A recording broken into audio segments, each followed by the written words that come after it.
제가 우리 그 당시 새천년 민주당에서 공천을 제일 늦게 받았어요. 왜냐하면 당시에 공천 확정은 당의 공천 실무 그룹에서 해가지고 대통령 총재님이니까 대통령의 결재를 받으러 마지막에 가거든요.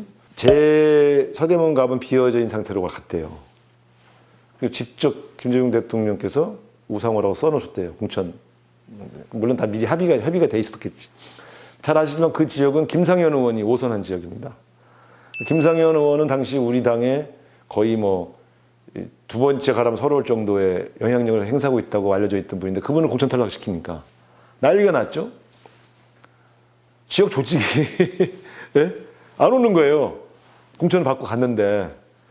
그래서 정말 고생해서 지역 조직 일부를 인수하고 김상현 의원님 계속 반발해가지고 거기다 또 후보를 냈어요. 민국당을 만들어가지고 이동우란 분을 공천을 해갖고 민국당으로. 그래서 조직이 분열됐어요. 그래서 제가 그때 1,300여 표 차로 떨어졌는데 1.2%인가 그래요. 이긴 줄 알았어요. 바람이 하도 불어서. 근데 결국은 그 분열을 딛지 못하고 이제 패배했죠. 그래서 패배했는데 되게 창피한 거예요. 그래도 전대엽, 그래도 내가 대표적인 인물인데, 근데 이인영도 떨어지고, 임종석 의원만 당선되고, 우린 다 떨어졌거든. 그러니까, 화려한 젊은 피, 뭐, 어쩌고 했지만, 우리는 처음에 다 실패해서, 둘 다 이인영과 우상호가 전대엽 의장, 부의장인데, 다 원외로 4년 살았죠. 이거 정말 힘들었어요. 근데 그때 인상 기억나는 게 두 가지 장면인데, 하나는, 김대중 대통령께서 낙선자들을 따로 불러주셨어. 청와대로. 그런 적이 없어요. 그 이유도 없어. 낙선자를 부른 적. 당선자만 파티했지. 당선자 파티 하신 다음에 낙선자를 불렀어. 갔어. 그래서 가서 인사를 드렸더니 무표정. 표정을 무표정 하시더라고요. 왜냐면 영향을 잘못 줄까 봐 그러신 건지. 난 뭐 한마디 하실 줄 알았어. 이렇게 딱. 수고했어. 그것밖에 없는데. 내 앞에서 허인애가 큰절을 해버려가지고 에? 죄송합니다. 떨어졌다. 낙선해서 죄송합니다. 11표 차로 떨어졌습니다. 하고 큰절을 하는 바람에 그거를 대통령실에서 그거를 릴리스했어요. 그걸 미담이라고 릴리스를 한 거예요. 그랬더니 386이 큰절했다고 대통령한테 또 욕먹었네. 정신이 없었죠. 근데 어쨌든 대통령께서 큰절한 허인애 보고 그때 웃으시더라고. 에? 나한테 안 웃어주시더니. 그래서 내가 큰절해야 웃어주시나 보다. 근데 허인애를 되게 아끼셨어요. 근데 지금은 많이 이제 정치적 꿈을 이루지 못해서 안타깝죠. 젊은 86 그룹 중에도 함은경처럼 완전히 망가진 놈도 있고, 허인애는 참 좋은 기회를 가질 뻔했는데 결국은 성공하지 못한 케이스고, 김민석은 돌고 돌아서 이제 결국 다시 우리 당으로 왔고. 그러니까 어떻게 보면 나는 그냥 계속 일관되게 있으면서 그걸 본 거죠. 그래서 2000년 선거에서 패배하고 나서 현실 정치의 냉엄함을 너무 깨달았죠. 이게 선거가 질 수도 있는 거구나. 선거에 지면 너무 창피하고 힘들구나. 근데 그게 문제가 아니라 떨어진 나보다 내 당원과 지지자가 더 슬퍼하는구나. 낙선하면 당원과 지지자에게 죄를 짓는 거구나. 그걸 그때 정말 나는 깨달았죠. 그래서 김대중 대통령이 대통령 선거 지고 호남 민중들이 한 달, 두 달을 울면서 아무 일 다 못한 그 마음을 내가 너무 이해하게 된 거죠. 그래서 이게 이분들에게는 이게 희망이고 이게 정말 중요한 퍼포먼스구나. 근데 지금도 기억나는 게 떨어지고 나서 일주일쯤 지났을까? 건너가 고모님 보자고 그래서. 그래서 우리 떨어진 86들 이인영, 우상호, 오영식, 그다음에 떨어진 사람들이 있어요. 김윤태 이런 데 딱 불러서 밥 사주고. 이 사람들아, 우리 당의 동지인데 더 도와주지 못해서 미안한데 엄청 도와줬는데 사실은. 당선된 사람들이야 밥 사겠다는 사람이 많을 테니까 낙선한 동지들부터 내가 밥을 사네. 그런데 또 뭉클한 거야. 이게 당이구나. 당의 동지라는 걸 이런 어려운 처지에 있는 동지부터 먼저 챙기는구나. 그 김대중 대통령의 오른팔 왼팔들이 떨어진 사람부터 챙기면서 용기를 주는 걸 보면서 당이라는 게 뭔가 나를 품어안는 큰 둥지구나 이런 믿음들 이런 것들을 많이 경험했죠. 그리고 이번에도 저 떨어진 애들부터 좀 만나고 있어요. 가르쳐준 대로. 이게 이 2000년 선거부터 드디어 정치인이 됐는데 저는 그때의 낙선의 경험이 굉장히 소중해요. 만약에 그때 낙선되지 않았으면 가뜩이나 젊은 피라고 막 그냥 상승 가도를 달리고 되게 오만해졌을 것 같아.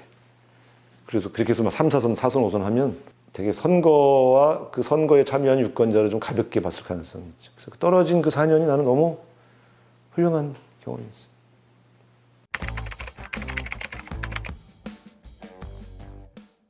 그 병원에서 이한열이라는 이름을 처음 알게 됐고요. 경영학과인 것도 처음 알았고, 동아리가 어디냐 그랬더니 이제 만화사랑이라고 그래서 그러면 총학생회 시에 있는 3층에 저쪽 끝에 있는 동아리 사무실 거기 있었거든요. 그래서 내가 생각해 보니까 총학생회 그때 87년은 워낙 그 집회가 많아서 그러면 이제 의자랑 그 연단이랑 앰프 같은 걸 날릴 때 옆에 있는 동아리들 뒤져가지고 애들 있으면 좀 날아달라고 부탁하고 그랬거든요. 내 기억에 싱글싱글 웃으면서 의자나 집기들을 좀 날라줬던 그런 그 인상은 기억이 나요. 근데 개인적인 무슨 친분은 없었죠.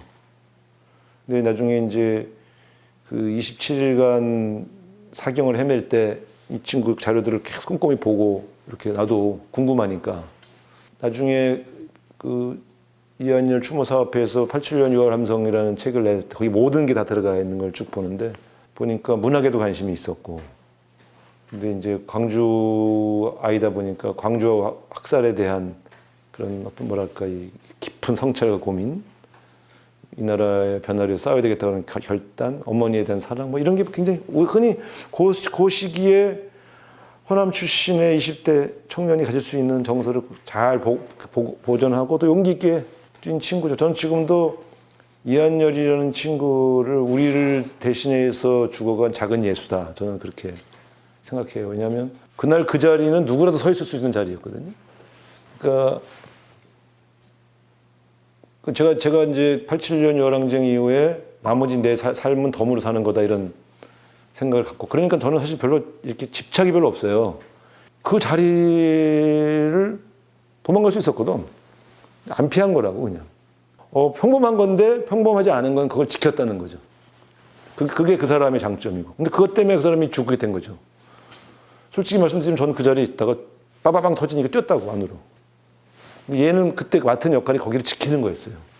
그러니까 얘가 안 뛴 거야.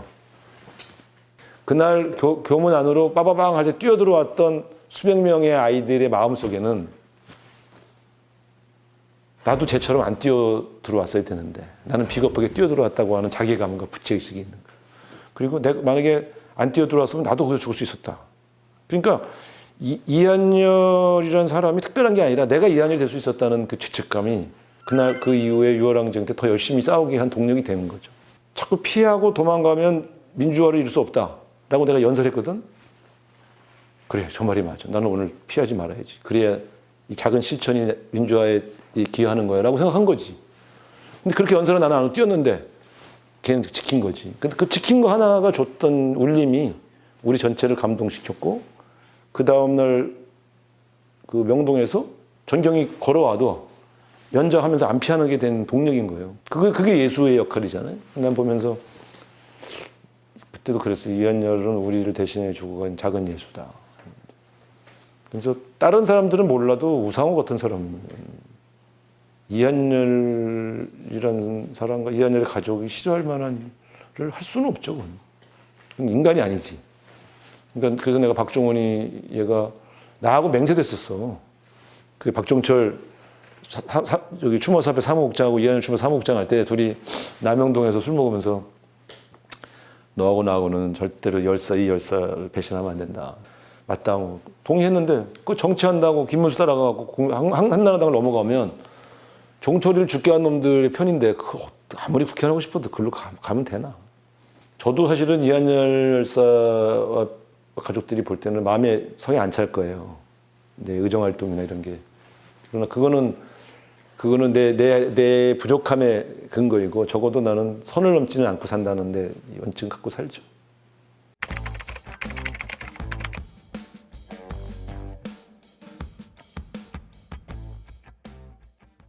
김대중 대통령께서 그 87년에 망월동을 방문했을 때 묘소마다 우시잖아요. 그때 안 우는 사람이 없잖아. 그러니까 제가 말씀드렸잖아요. 이한열 열사 분향소에 와서 눈물 흘리는 김대중 총재님의 모습이 나의 그분의 첫 대면의 모습이잖아요. 그러니까 나는 김대중이라는 분은 눈물이 많은 사람이에요. 그리고 주로 민주주의에 희생된 사람들 앞에서 울어. 저 무슨 한동훈이니 윤석열이 이런 사람들이 가서 뭐 그냥 형식적으로 참배하고 뭐 눈 깜빡거리는 이런 거는요 다 쇼고, 그건 뭐냐면 이 사람들의 죽음에 나도 책임이 있다 라고 하는 책임의식이 눈물을 흘리게 하는 거예요. 내가 뭐건데 이렇게 나를 지켜주고 나를 함께 하려고 또 싸우다가 또 숨져가셨는가, 이런 그러면 배신을 못 하는 거예요. 그러니까 이 길이의 김대중이라는 게 보면 이 말을 바꿔오면 고난을 극복하면서 끊임없이 또 고난의 연속이었던 김대중이라는 소리거든요. 근데 이 사람의 고난은 본인이 사사하는 거예요. 얼마든지 도망갈 수 있었어요. 언제든지 타협할 수 있었고. 못해. 왜 못하고 있어요? 광주가 있는데 어떻게 타협하고 있어? 거기 숨져가는 사람들이 있는데 어떻게 전두환하고 타협을 해? 보면 이제 타협 못하는 장면들이 있잖아요. 제가 이제 우리 당원 교육할 때 김대중 대통령에 대한 얘기를 해요. 보통 정치인들이 무엇이 될 것인가를 고민하고 사는 사람들이 있고, 이 세상의 변화를 위해서 나는 무엇을 할 것인가를 고민하는 사람들이 있죠. 이 세상의 변화를 위해서 고민하다 보니 이 무엇이 되긴 해야 돼. 이게 수단인 것이지. 근데 이게 목적이 되면 어떤 일이 벌어지냐. 가령 전두환이 죽이겠다 협박해. 무릎 꿇어요. 전두환 때 만들어진 정당들 무슨 한국당이니 뭐 이런 게 있어요? 어용야당? 민한당에 있던 사람들도 나중에 결국 타협하러 돌아요. 지긋지긋하니까 일상이 맨날 싸우기 지긋지긋하니까 내각제 하자고 돌아. 대통령 직선제 개헌 투쟁을 전 국민이 하고 있는데 갑자기 내각제 하자고 돌잖아요. 김대중 대통령이 죽을 고비를 4번 넘겼어요. 근데 그 죽음 고비라는 것은 전부 테러란 말이야. 누가 목숨을 걸고 국회의원을 합니까? 대통령이 되고 싶어도 누가 죽을 각오를 하고 대통령을 해요. 예? 지금 우리나라 대통령 후보 중에 내가 이 길을 가다 보면 암살당할 수도 있다고 생각하면 누가 해? 다 그만두고 생업으로 가지. 이걸 권력의 화신이라고 얘기하는데 나는 그렇게 보지 않고, 이분에게는 목숨을 걸고 싸워야 할 가치가 있는 거야. 그게 민주당 정신이에요. 국회의원 되는 게 목적인 사람들 김대중 정신 얘기하면 안 돼요. 국회의원이 되어서 김대중 대통령이 하고자 싶었던 일을 하겠다. 이게 김대중 정신을 계승하는 사람들이야. 그러니까 김대중이라는 분은 온갖 고난을 거치면서 그 고난을 극복했잖아요. 왜? 대한민국 변화시키고 대한민국 백성들에게 더 좋은 나라를 만들어 드리는 게 자기 소명인 거야, 소심. 이게 굉장히 중요한 테마예요. 나 같으면 한두 번 죽을 고비 넘기면 나는 정계 은퇴한다. 어디 가서 다시 목포에 가서 해운에서 해가면 돈 벌잖아. 그럼 잘 먹고 잘 살면 되지.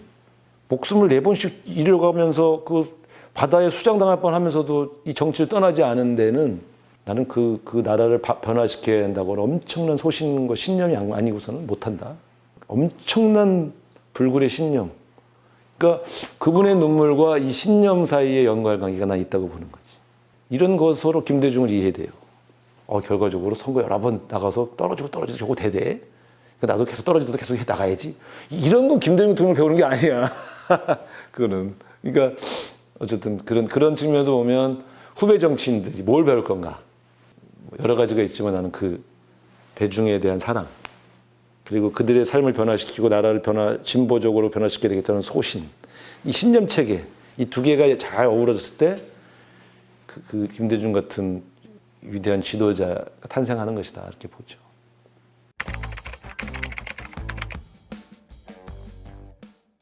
(2008년도에) 두 번째 낙선을 했어요. 그때 이제 워낙 당이 워낙 이렇게 이명박 대통령 당선되고 나서 치러진 총선이다 보니까 워낙 완패. 그러니까 152석의 열린우리당이 81석으로 쪼그라드는 그 선거에서 떨어졌는데, 그때 지도부들하고 마지막으로 바로 이곳 와서 대통령께 인사를 드렸어요. 근데 그분이 그 20분간 한 20, 30분 면담한 것 중에 한 15분, 20분을 저를 혼내는 데 쓰셨어요. 그때 손학규, 정세균, 정동영, 이미경, 뭐 문희상, 기라성 같은 우리 당의 지도부들이 다 앉아 있을 때 우상호 당신은 왜 선거에 그 입이 대발이 나와가지고 그렇게 푹 수그리고 앉아 있는가? 선거 떨어진 게 그렇게 힘든가? 그래서 아니 저는 대통령님께서 영입해서 그 뒤를 이어서 굉장히 말하자면 이렇게 잘 해야 한다고 생각했는데 이렇게 낙선되고 뵈니까 뵐 날씨 없어서 제가 이렇게 좀 그렇습니다. 위축됩니다. 이 사람아 내가 네 번의 줄거비를 넘기고 계속해서 내가 민주화를 위해 싸우고 활동했던 것이 무엇을 의미하는지 모르는가? 그러면서 내가 전대를 왜 영입했는지 알아? 유월항쟁 때 목숨을 걸고 싸웠던 청년이기 때문에 이런 사람에게 국회의원을 시켜놓고 당을 맡기면 정말로 이 어려울 때 치열하게 싸울 거라고 생각해서 내가 자네를 공천하고 영입했는데 지금 민주주의 위기가 오고 한 번 더 평화 위기가 오는데 배낭을 메고 전국을 다니면서 싸워야지 국회 한 번 떨어졌다고 입이 대발 나와서 이렇게 침울하게 있으면 그게 내가 영입 잘못했구만 이제 뭐 이러면서 혼을 내시더라고요. 그래서 그냥 제가 쫙 말하자면 이렇게 소름이 끼치는 대통령을 그만두고 나서도 후배 정치인을 혼내는 그 결기 나는 거기서 정신을 느껴요. 그래서 우리가 김대중 대통령을 기억해야 되는 이유는 김대중 대통령의 업적을 회고하고 대단한 분이었어라는 위인전을 쓰기 위해서가 아니라 김대중 정신의 현재화. 지금 우리는 무엇을 하고 있는가? 김대중 대통령이 살아계시다면 무엇을 했을까? 뭐라고 말씀하실까? 바로 그런 현재적 정신과 현재적 과제를 도출하는 데 교훈을 얻어야 됩니다. 그래서 제 피 속에는 여전히 그때 그 김대중 대통령의 질타, 회초리가 남아있어요. 그래서 내려놓을 수도 있고 또 더 강하게 싸울 수도 있고 뭐 여러 가지 과제들을 도출하고 있는 것이죠. 그러니까 저는 대통령을 마치고 나서도 이 나라를 걱정하면서 후배 정치인들을 질타하던 그 김대중 대통령의 포효, 노무현 대통령 돌아가실 적에 연결식에서 권양수 여사 손을 잡고 대성통곡 하시던 모습 이런 것들이 거기에 김대중 대통령의 참 모습이 있다. 그래서 저는 우리가 김대중 정신을 이어가려면 그걸 현재화하려면 내가 무엇을 할 것인가를 도출하는 결론이 나왔을 때 제대로 그 정신을 이어가는 거다. 이제 저는 그렇게 생각합니다. 그래서 그런 일들이 좀 더 활발하게 이루어지기를. 그냥 김대중 대통령 관련된 뭐 다큐멘터리나 영화나 이런 걸 볼 때 그래 그때는 그런 일이 있었지라고 끝나는 것은 저는 옳지 않다고 생각합니다.